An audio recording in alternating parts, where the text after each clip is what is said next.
बिस्मिल्लाहिर्रहमानिर्रहीम। अस्सलाम वालेकुम जी बच्चों, कैसे हैं आप लोग। आप सबको वेलकम जी मेरे दूसरे चैनल पे। और ये चैनल ज़ाहिर है वैसे मैंने ऐसे ही बनाया था तो लेकिन मैंने कहा नहीं, कुछ चीज़ें जो हैं इस चैनल पे भी मैं लगाऊं। तो फ़िज़िक्स जो है कम से कम अभी फ़िलहाल इस चैनल पे चलेगी। और इसके न्यूमेरिकल्स जो हैं ये ज़ाहिर है काफ़ी इंपॉर्टेंट होते हैं। आपके जो लॉन्ग क्वेश्चन है उसका एक हिस्सा न्यूमेरिकल होता है, लाजमी है। तो ये इंशाल्लाह मैं आपको यहाँ पे समझाता हूँ। और ये अभी हम सिर्फ स्मार्ट सिलेबस वाले न्यूमेरिकल्स करने लगे हैं। ठीक है जी। तो अपने दोस्तों को ज़रूर बताइएगा, ठीक है, और सब्सक्राइब भी ज़रूर कर लें, ठीक है, ताकि ज़रा यहाँ से भी बच्चे जो हैं वो पढ़ते जाएं। ओके जी। तो ये है जी चैप्टर 3, इसके न्यूमेरिकल्स हैं। इसमें जो फर्स्ट न्यूमेरिकल है हमारा 3.1, इसको ज़रा पढ़ते हैं। वैसे तो ये मैंने इंग्लिश में लिखा हुआ है, उर्दू वाले जो हैं अपनी बुक से उसकी स्टेटमेंट पढ़ सकते हैं, क्योंकि जो मेन सवाल जब हल करना है ना तो उसमें उर्दू वालों ने भी ऐसे ही लिखना है और इंग्लिश वालों ने भी ऐसे ही लिखना है। तो इसलिए इस मेन चीज़ के अंदर कोई इशू नहीं होना। उर्दू वालों का क्वेश्चन जो है ज़ाहिर है उर्दू में होगा, तो आप अपनी बुक को सामने रख के वहाँ से आप देख सकते हो। अच्छा जी, अब पहला क्वेश्चन है क्या, अ फोर्स ऑफ 20 न्यूटन, 20 न्यूटन की एक फोर्स है। मैं बच्चों को ये समझाता हूँ कि जो आप स्टेटमेंट पढ़ते जाते हैं ना, तो जो चीज़ सामने आ जाए उसको लिख लें। फोर्स है, फोर्स को आपको पता है एफ से उसको शो कराते हैं, तो F is equal to 20 newton, वो हम लिख देंगे। फिर आगे पढ़ेंगे, मूव्स अ बॉडी, एक बॉडी को वो मूव कराती है वो फोर्स विद एन एक्सेलरेशन, और जाहिर है उसमें एक्सेलरेशन प्रोड्यूस हो जाता है of 2 metre per second square. So acceleration हमारे सामने आ गया, ए जो है वो 2 मीटर पर सेकेंड स्क्वायर है। और आगे क्या करना है, what is its mass, mass कितना है, तो मैस जो है वो हमें कैलकुलेट करना है। सो देखें जी, साथ साथ पढ़ते गए क्वेश्चन को और साथ साथ उनकी वैल्यूज़ जो जो सामने आती हैं, डाटा जो सामने आता है वो आप लिखते जाएं। अब ये वैल्यूज़ आ गई, अब हमें देखना है कि ये वैल्यूज़ क्या हैं। एफ़ है, ए है और एम है। तो ज़ाहिर है एक ऐसा फार्मूला लगेगा जिसमें एफ़ भी हो, ए भी हो और एम भी हो। तो ये हमारा न्यूटन का सेकंड लॉ है, दूसरा कानून है न्यूटन का, वो हम लिखेंगे, F is equal to M A. तो ये फार्मूला हमें याद होगा, ठीक है जी। अब आगे चलेंगे, एफ़ की वैल्यू है हमारे पास 20, एफ़ की जगह 20 लिख दें। एम हमें कैलकुलेट करना है, ए की वैल्यू 2 है, वो हमने 2 लिख देनी है। और जाहिर है चूँकि एम हमें चाहिए तो इस 2 को उठा के दूसरी तरफ ले जाएंगे, और जब 2 उधर जाएगा, इधर मल्टीप्लाई हो रहा है, उधर जाएगा तो डिवाइड, और 20 को 2 पे डिवाइड कराएंगे तो 10 आंसर आएगा। और ये मैस है एम, तो मैस की यूनिट क्या होती है, केजी, किलोग्राम, वो आप लिख दें केजी। एक चीज़ याद रखें, क्वेश्चन को हल करते हुए वहाँ यूनिट्स मत लगाएं। मतलब फोर्स की 20 न्यूटन थी तो यहाँ न्यूटन ना लिखें, एक्सेलरेशन का 2 है तो मीटर पर सेकंड, वो चीज़ मत लिखें यहाँ पे। जब आंसर आ जाए फिर आप लिख दें यूनिट। सही हो गया। चले अब यह है जी 3.3।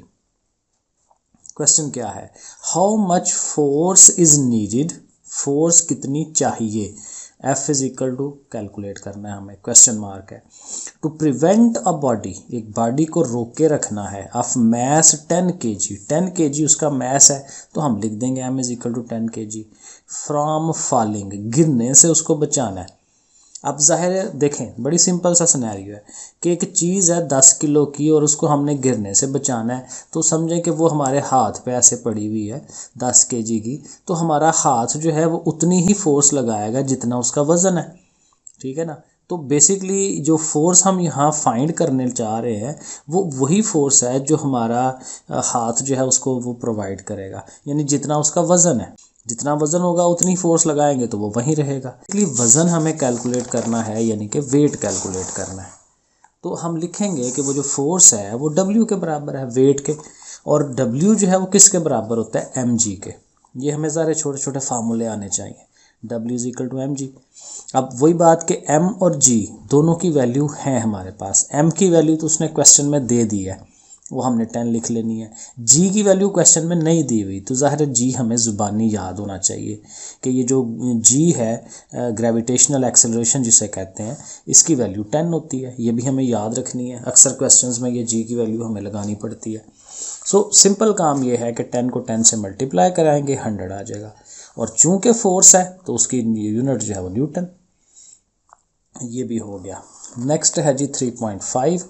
इसमें क्या है, a body has wait 20 Newton, body का वेट है, किसी चीज़ का वज़न है 20 न्यूटन, वो हमने लिख दिया W is equal to 20 Newton.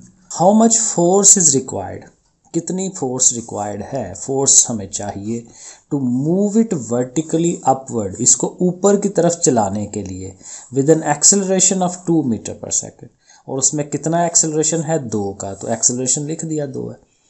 अब यहाँ पे देखें 2 सिनेरियो हैं, एक तो ये है कि उस बॉडी को हमने रोकना भी है, यानी जितना उसका वेट है उतना हमें फोर्स भी लगानी है, और फिर हमने उसको ऐसे ऊपर की तरफ मूव भी करवाना है 2 मीटर पर सेकंड के एक्सेलरेशन से।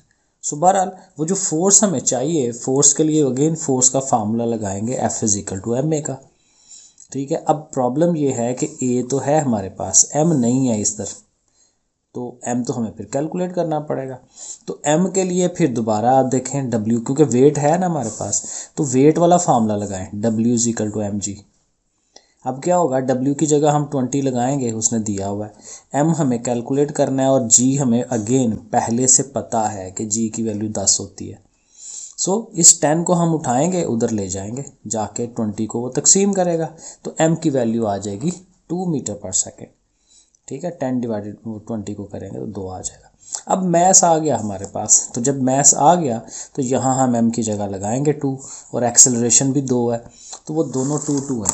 ठीक है, देखें दोनों को 2 2 लगा दिया, 2 2 ज़ार 4, तो फोर्स हमें मिल गई 4 न्यूटन। लेकिन ये वो फोर्स है जिसको लगाने से बॉडी ऊपर को मूव करेगा, लेकिन उसके साथ उसका जितना वज़न है उस उतनी वो फोर्स भी तो चाहिए ना हमें। ठीक है, अपने हाथ के ऊपर रखते हैं तो जितना उसका वज़न है उतनी ही फोर्स भी हमें लगानी है ताकि वो वहीं रहे, और फिर एक्स्ट्रा फोर्स लगानी है ताकि वो ऊपर जाए।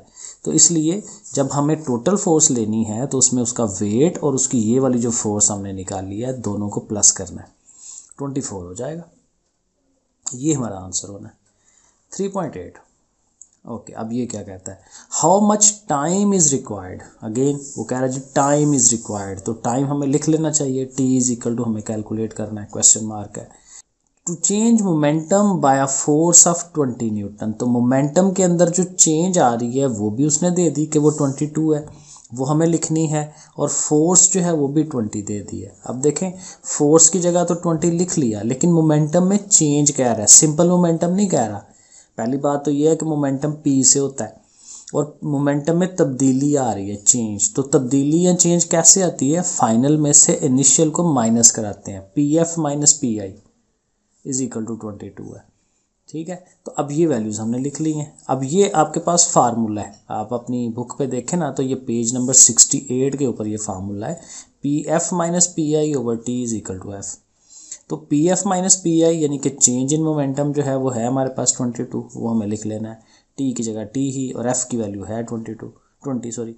तो ये 20 उठ के इधर आ जाएगा, T की जगह पे, T ऊपर चला जाएगा उसकी जगह पर, तो 20 उसके नीचे चला गया, तो 22 को 20 पे डिवाइड कराएंगे तो 1.1 आंसर आ जाएगा। सो सिंपल दोनों को डिवाइड कराना है, अल्टीमेट काम ये है। ओके, तो ये भी हो गया। उसके बाद चलें जी 3.9 पे, ये है 3.9 क्या कहता है, how much is the force of friction. अब फोर्स तो हमें चाहिए लेकिन फ्रिक्शन वाली, तो फोर्स लिखेंगे, कैलकुलेट करनी है, लेकिन फ्रिक्शन वाली के साथ S लगाते हैं छोटा सा, बहरहाल ना भी लगाए तो है। Force of friction between a wooden block of mass 5 kg, mass कितना है 5 kg लिख लिया, and the horizontal marble floor. Okay, आगे क्या है, the coefficient of friction between the wood and the marble is 0.6। अब ये जो कोएफिशिएंट ऑफ फ्रिक्शन होता है उसको म्यू से रिप्रेजेंट कराते हैं। म्यू बेसिकली यू होता है, लेकिन थोड़ा सा ऐसे ना उसकी वो क्या कहते हैं पुके बनाई होती है, उसकी दुम थोड़ी सी ऐसे बनाई होती है। सो म्यू जो है वो 0.6 है। अब ये हमें डाटा दिया हुआ है, ये चीज़ें दी हुई हैं, और वो जो फ्रिक्शन वाला जो फार्मूला है वो हमें लिख देना है, F is equal to mu mg। अब वैल्यूज़ लगा देनी है सिंपल, म्यू की वैल्यू 0.6 है, मैस 5 दिया हुआ है, जी की वैल्यू अगेन हमें याद होगी, वो 10 लिख लेंगे, और जस्ट तीनों को मल्टीप्लाई करा देना, कैलकुलेटर पकड़ें और ज़रब दिला दें और आंसर आ जाएगा। Last question 3.10, so how much centripetal force, again force है, फोर्स ही कुव्वत ही मालूम करनी है, लेकिन वो कौन सी है, सेंट्रीपिटल वाली। तो सेंट्रीपिटल के लिए C लगा लें साथ, FC कैलकुलेट करना है, is needed to make a body of mass 0.5 kg। तो मैस कितना आ गया 0.5 kg। To move in a circle of radius 50 centimetre. तो रेडियस उसका 50 सेंटीमीटर है, वो हमने लिख लेना है, लेकिन ये याद रखें कि सेंटीमीटर्स हैं, इसको मीटर में होना चाहिए क्योंकि इसकी स्टैंडर्ड फॉर्म जो है वो मीटर है। तो हमें 100 पे डिवाइड कराना है। मीटर और सेंटीमीटर में 100 का गैप होता है, तो इसलिए 100 पे डिवाइड तो करेंगे तो 0.5 मीटर हो जाएगा। और फिर उसने कहा था with the speed of 3 metre per second. तो स्पीड भी है, तो स्पीड को हम वेलोसिटी कहते हैं, v = 3 मीटर पर सेकेंड।